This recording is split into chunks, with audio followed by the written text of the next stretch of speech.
Քաղաքացիական պայմանագիր կուսակցության գլխավոր գրասենյակում վաղ առավոտից մեկնարկել է ընտրական ցուցակի հաստատման երկրորդ փուլը, որի նպատակն է ձևավորել 2026 թվականի հերթական խորհրդարանական ընտրությունների նախընտրական ցուցակը։ Կուսակցության անդամները այս փուլում ընտրում են վարչապետի իրենց թեկնածուին, ինչպես նաև որոշում են ընտրական ցուցակի առաջին 50 հորիզոնականների հաջորդականությունն ու դասավորությունը։ Ղազախստանի Շիմկենտ քաղաքում մեկնարկել է ԵԱՏՄ միջկառավարական խորհրդի ընդլայնված կազմով նիստը, որին մասնակցում է Հայաստանի փոխվարչապետ Մհեր Գրիգորյանը։ Նիստի բացմանը Ղազախստանի վարչապետ Օլժազ Բեկտենովը ողջունելով անդամ պետությունների ներկայացուցիչներին վստահություն է հայտնել, որ համատեղ ջանքերը նոր թափ կհաղորդեն ինտեգրացիոն գործընթացներում։ Օրակարգի առանցքային թեմաների շարքում են արտաքին առևտրին առնչվող հարցերը եւ արհեստական բանականության զարգացման նախաձեռնությունները։ Уважаемые члены Евразийского межправительственного Իր ելույթում փոխվարչապետ Մհեր Գրիգորյանը ընդգծել է համակարգված մոնիտորինգի կարևորությունը, ինչը թույլ կտա ոչ միայն օպերատիվորեն բացահայտել անհամապատասխանությունները, այլև մշակել արդյունավետ միջոցներ ներքին շուկայի պաշտպանության եւ տեղական արտադրողների աջակցության համար։ Նա առանձնահատուկ շեշտել է մաքսային ծառայությունների փոխգործակցության արդյունավետությունը, որը ուղղակիորեն ազդում է բյուջետային եկամուտների վերահսկողության վրա։ Վրաստանից Հայաստան եկող գազային խողովակաշարի գրեթե 6 կիլոմետրանոց հատվածը Հայաստանի խնդրանքով կտեղափոխվի, այս մասին հայտնել է Սպուտնիկ Գրուզիան։ Խողովակաշարը կտեղափոխվի մի քանի կիլոմետր եւ կմիանա հայկական կողմում նոր կառուցված հատվածին։ Փոփոխման պատճառը 1990-ականներին ականապատված տարածքն է, որը չի համապատասխանում անվտանգության նվազագույն չափանիշներին։ Սա նշանակում է, որ տեղափոխվում է ոչ թե ամբողջական գազատարը, այլ միայն խնդրահարույց հատվածը։ Դիմումն արդեն ներկայացվել է Վրաստանի բնական պաշարների նախարարության համապատասխան վարչություն։ Վրաստանից եկող գազատարը Ռուսաստանից Հայաստան բնական գազի մատակարարման հիմնական ուղիներից մեկն է։ Ազգային ժողովի նախագահ Ալեն Սիմոնյանը պարզաբանել է 3 տեղի ունեցած միջադեպը, նշելով, թե ինչն է դրդել իրեն հայհոյել։ Համացանցում տարածած տեսանյութում Սիմոնյանը նշել է, որ իրեն մոտեցած տղամարդուն վաղուց է ճանաչում, համացանցից։ Չնայած իր հեռու մնալու խնդրանքին Միկա անունով տղամարդը տեսախցիկով մոտեցել է, սադրել ու հենց ինքն էլ առաջինը հայհոյել։ Խորհրդարանի ղեկավարը նշել է, որ ինքը ստիպված է եղել նույն վարքագիծը դրսևորել։ Եվս մեկ անձնավորություն մոտեցավ, որին անկեղծ ասած չէի ճանաչում, կարծելով, որ դա անհայտ կորածների ծնողներից մեկն է, միգուցե ինչ-որ քաղաքացի է, փորձեցի հասկանալ ինչ է, բայց ի պատասխան տեսա, որ լսեցի, որ պարզվեց, որ այդ անձնավորությունը եկել էր իր ընկերոջ, ինչպես ինքը արտահայտվում էր, բարի համբավը պաշտպաներ եւ ով որ իմ ընկերոջը ես նրա սենսը նենցը խոսույթով սկսեց մոտենալ եւ թռնել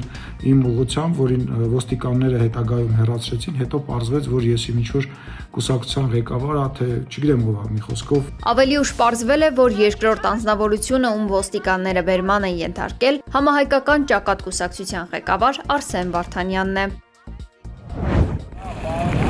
Վարդենիսում դանակահարված 3 պահեստազորայինների կյանքին վտանգ չի սպառնում, հոսպիտալում են, բժիշկների վերահսկողությամբ, հայտնել են Պաշտպանության նախարարությունից։ Մինչ Պաշտպանության նախարարությունը որևէ մեկնաբանություն կտարածեր կատարվածի վերաբերյալ, քննչական կոմիտեից հայտնել են, որ գործով կա 1 ձերբակալված, նախաձեռնված վարույթի շրջանակներում։ Դեպքի հանգամանքները դեռևս պարզ չեն։ 3 լրատվամիջոցները հայտնել էին, որ Վարդենիսում վարժական հավաքի զորակոչված 3 պահեստազորայիններ են դանակահարվել։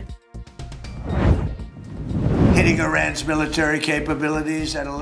նախագահ Դոնալդ Թրամփը հայտարարել է, թե իրանական կառավարության խնդրանքով հետաձգում է Իրանի էներգետիկ ենթակառուցվածքի ոչնչացումը 10 օրով, մինչև ապրիլի 6-ը։ Չնայած Իրանի արտգործնախարարը հերքել էր կողմերի միջև բանակցությունների մասին հայտարարությունները, Թրամփը շարունակել է պնդել, թե Թեհրանի եւ Վաշինգտոնի միջև բանակցությունները հաջողությամբ շարունակվում են։ Էներգետիկ ենթակառուցվածքներին գուցե հարվածներ չեն հասցվի, բայց Թեհրանը շարունակում է մնալ հրթիռակոծությունների թիրախում։ Քաղաքի մի քանի շրջաններում հոսանք չկա։ Այս հարվածներին հաջորդել է Իրանի պատասխանը։ Իսրայելում կրկին միացել են օդային տագնապի ազդանշանները, լսվել են պայթյունի ձայներ երկրի տարբեր քաղաքներում։ Այս ամենի ֆոնին իրադարձությունները զարգանում են նաև Հորմուզի նեղուցում։ 2 շաբաթ առաջ հարձակման ենթարկված Մայուրե Նարե նավը խորտակվել է իրանական Քեժմ կղզու մոտ։ Ռմբակոծությունն է եղել պատճառը, թե այլ հանգամանքներում է դա տեղի ունեցել, հայտնի չէ։ Եմենի հուսիները հայտարարել են, որ պատրաստ են երկրորդ ճակատ բացել ի աջակցություն Իրանի եւ փակել ռազմավարական նշանակություն ունեցող Բաբ el-Մանդեբի նեղուցը։ Նրանք նշել են, որ լիովին պատրաստ են ռազմական առումով եւ քննարկում են բոլոր տարբերակները անհրաժեշտության դեպքում միանալու Իրանին, ինչը մեծացնում է Կարմիր ծովում նավագնացության ռիսկերը։ Բաբ el-Մանդեբի նեղուցը Իսրայելի համար ունի կենսական նշանակություն եւ դրա անգամ ժամանակավոր փակումը կարող է հանգեցնել զինտեխնիկայի ճգնաժամի, ինչու ոչ նաեւ տնտեսական ճգնաժամի։ Իսրայել զենք եւ զինամթերք հասցնելու հիմնական միջոցը հենց Բաբ el-Մանդեբն է, հաշվի առնելով նաեւ այն հանգամանքը, որ Եմենը ցանկացած պահի կարող է սահմանի երկայնքով սկսել ռազմական գործողություններ։ Հուսիների վճռականությունը կարող է սպառնալիք դառնալ իսրայելական բուռն հայտարարությունների եւ զինամթերքի մատակարարման ֆոնին։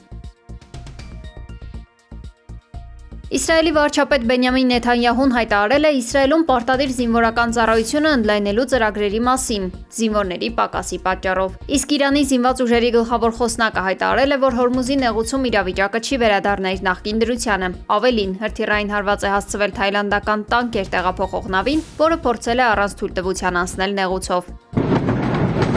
Այս ընթացքում Իրանի տարբեր քաղաքներում հրթիռակոծությունները չեն դադարել։ Ղոմ քաղաքի բնակելի թաղամասին հասցված ավիահարվածի հետևանքով զոհվել է 6 մարդ։ Փարդիսան թաղամասում էլ վնասվել են բնակելի շենքեր։ Վիրավորների մասին դեռևս տեղեկություններ չկան։ Ողջ գիշերվա ընթացքում հրթիռակոծության են ենթարկվել նաև Սպահանն ու Թավրիզը։ Հավայան կղզիներում ուղղաթիռն ընկել է օվկիանոսը, զոհվել է 3, վիրավորվել 2 մարդ։ Նախնական տեղեկություններով ուղղաթիռն ընկել է օվկիանոսի ափամերձ հատվածում։ Ուղղաթիռում եղել է 1 օդաչու եւ 4 ուղևոր։ Զբոսաշրջիկների եւ ափին հանգստացողների թվում վիրավորների կամ զոհերի մասին տեղեկություններ չեն հաղորդվում։ ԱՄՆ թղթադրամներն այս ամռանից կկրեն նախագահ Դոնալդ Թրամփի ստորագրությունը, հայտնել է Reuters գործակալությունը։ ԱՄՆ ֆինանսների նախարարությունը հայտարարել է, որ սա առաջին դեպքն է, երբ գործող նախագահը ամերիկյան թղթադրամ է ստորագրում։ Նոր թղթադրամները թողարկվել են ԱՄՆ անկախության 250-ամյակի կապակցությամբ։ 165 տարվա ընթացքում առաջին անգամ այս թղթադրամները չեն պարունակի ԱՄՆ գանձապետի ստորագրությունը։ Հայտնի է, որ Թրամփի եւ ԱՄՆ ֆինանսների նախարար Սքոթ Բեսենթի ստորագրություններով առաջին $100 անոցները կտպագրվեն հունիսին։